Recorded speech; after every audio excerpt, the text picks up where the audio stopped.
The Story of Snow. The Science of Winter's Wonder by Mark Cassino with John Nelson. Illustrated by Nora Aoyagi. Essential question. Where can you find patterns in nature? Read about how patterns in snow crystals form. Our story starts on a winter day, high up in the sky, in a cloud that is very, very cold. This is the story of snow. Clouds are mostly made of air, which we can't see. Then there is water vapor, water in the form of a gas, which we also can't see. We do see the billions of tiny droplets of liquid water and ice crystals that float in the cloud. They reflect light, making the cloud visible. Snow begins with a speck. Clouds are mostly made of air and water, but there are also bits of other things, like tiny particles of dirt, ash, and salt. Even living bacteria can float in the wind and end up in a cloud. A snow crystal needs one of these specks to start growing. These specks are all much smaller than the eye can see. But if you could see them, ash or soot from a volcano or fire, grain of pollen from a flower, particle of soil, salt left over from ocean water that evaporates, bacteria from plant leaves. The speck becomes the center of a snow crystal. When a speck gets cold enough, water vapor will stick to it. If you had a microscope that could see such small things, here is what you would see. Water vapor sticks to the cold speck, making the speck wet. More water vapor sticks to the wet speck, forming a water droplet. The droplet freezes into a ball of ice.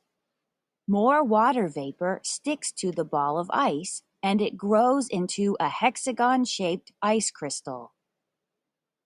Water vapor continues to stick to the crystal.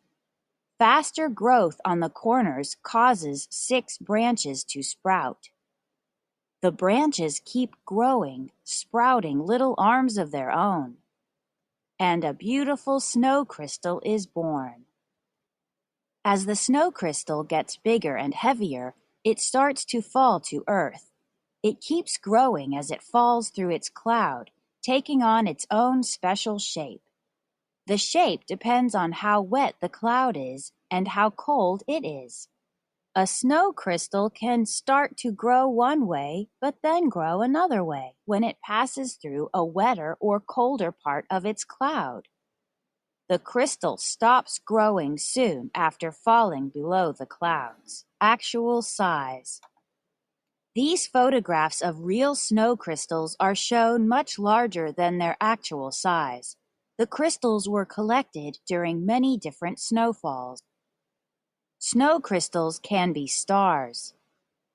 One common snow crystal shape is the star. Star-shaped snow crystals usually have 6 arms reaching out from a center point. The center point is the home of the speck that started the crystal. The 6 arms look alike, but they are almost never exactly alike. Parts of a snow crystal can break during the fall to Earth, causing the arms to look different. Star-shaped snow crystals are called dendrites, which means tree-like shapes.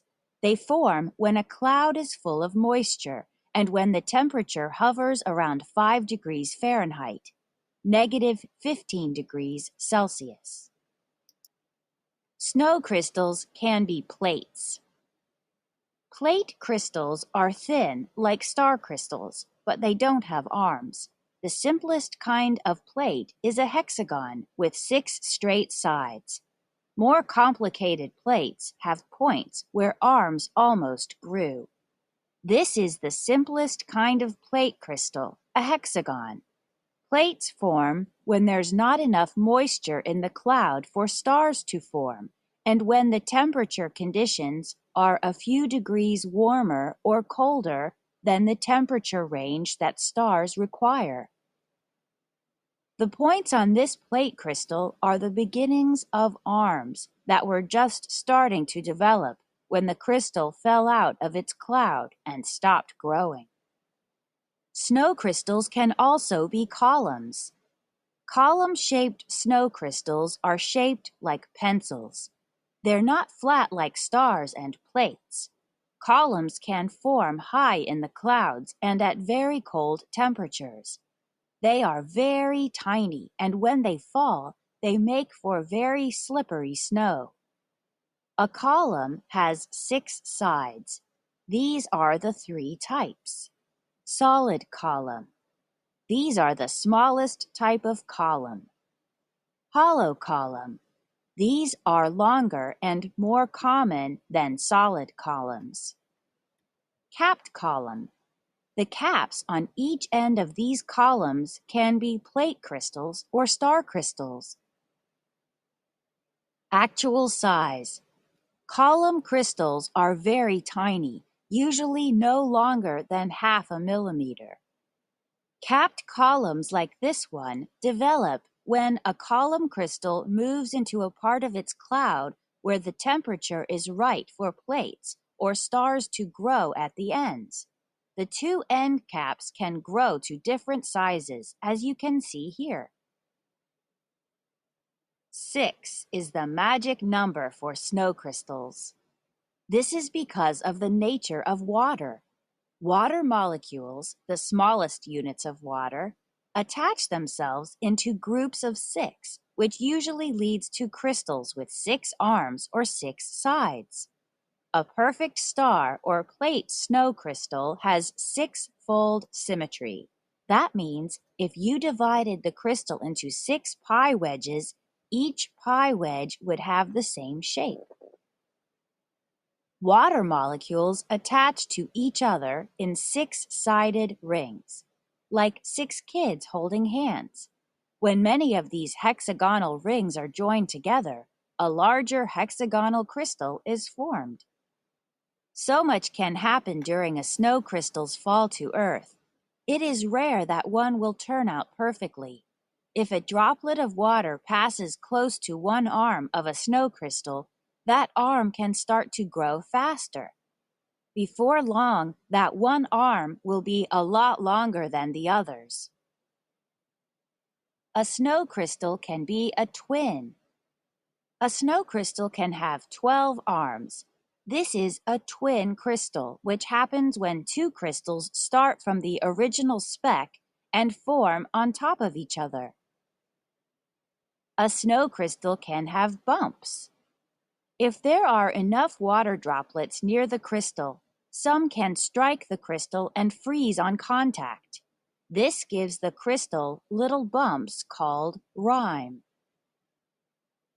Many snow crystals make one snowflake. Often, snow crystals bump into each other and get stuck together. When this happens, snowflakes form. Hundreds or even thousands of snow crystals can be found in a single snowflake. 2 snow crystals stuck together. Snowflakes we see falling from the sky are usually clumps of snow crystals like these.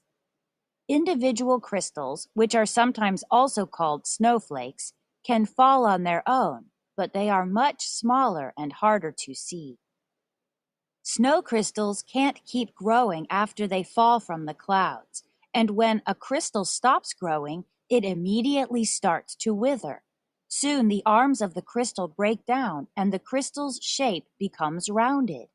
This means that if you want to see a snow crystal, you need to catch it in the air or find it very soon after it lands. When they're not in the clouds, surrounded by the water vapor they need to grow, snow crystals quickly start to erode. Try catching one on your sleeve or glove to see the crystal structure at its best. Are no 2 snow crystals alike? Some simple plate crystals may appear exactly alike, as seen through a high-quality microscope. When it comes to more complicated snow crystals, though, odds are that no two are exactly alike. But then, no two leaves, flowers, or people are exactly alike either. Snow crystals are like us. We're each different, but we have a lot in common.